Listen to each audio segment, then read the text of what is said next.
សូមគោរពនឹងជំរាបសួរពុកម៉ែបងប្អូនទាំងអស់គ្នាតើលោកអ្នកកំពុងជួបបញ្ហាក្នុងការចំណាយថវិកាច្រើនទៅលើការ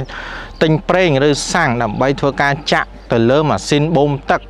ដើម្បីបូមទឹកស្រោចស្រពដំណាំរបស់លោកអ្នកមែនទេអបអារម្មណ៍ទៀតហើយថ្ងៃនេះខ្ញុំសូមណែនាំនៅប្រភេទម៉ូទ័របូមទឹក Solar ម៉ាក Kipeda ប្រភេទដាក់លើគោក model ST ទាំងពីរ model ចំពោះប្រភេទម៉ូទ័រនៅខាងស្ដាំដៃខ្ញុំនេះគឺជាប្រភេទម៉ូទ័របូមទឹក Solar ដាក់លើគោកកម្លាំង7សេស model ST 42 46 5.5 ដែលជាប្រភេទម៉ូទ័រកម្លាំង7សេសកន្លះវាអាចធ្វើការបូមទឹកបានបរិមាណ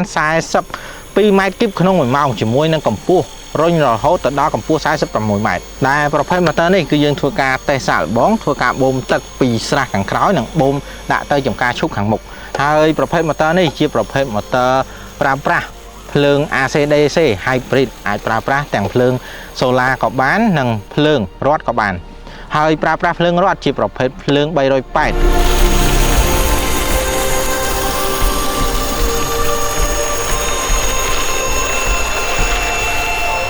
រីឯជាមួយនឹងភ្លើង solar វិញគឺយើងប្រើប្រាស់ជាមួយនឹងផ្ទាំង solar ចំនួន14សន្លឹក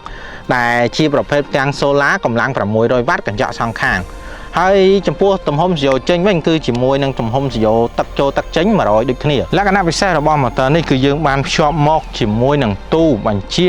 ដែលបានដំឡើងរួចជាស្រេចពីខាងរោងចក្រផងដែរបងប្អូនដែលមានចំណាប់អារម្មណ៍អាចធ្វើការជ្រើសរើសនៅប្រភេទ model ST នេះទៅប្រើប្រាស់បានព្រោះថាប្រភេទនេះអាចបូមទឹកបានច្រើនរុញបានឆ្ងាយនិងរុញបានសម្ពាធខ្លាំងជាពិសេសបងប្អូនអាចធ្វើការបូមទឹកដាក់ស្រែដាក់ចម្ការឬក៏ស្រោចស្រពដំណាំបានហើយលក្ខណៈពិសេសរបស់ម៉ូទ័រនេះគឺយើងមានຂະຫນាតកម្លាំងរហូតដល់30សេស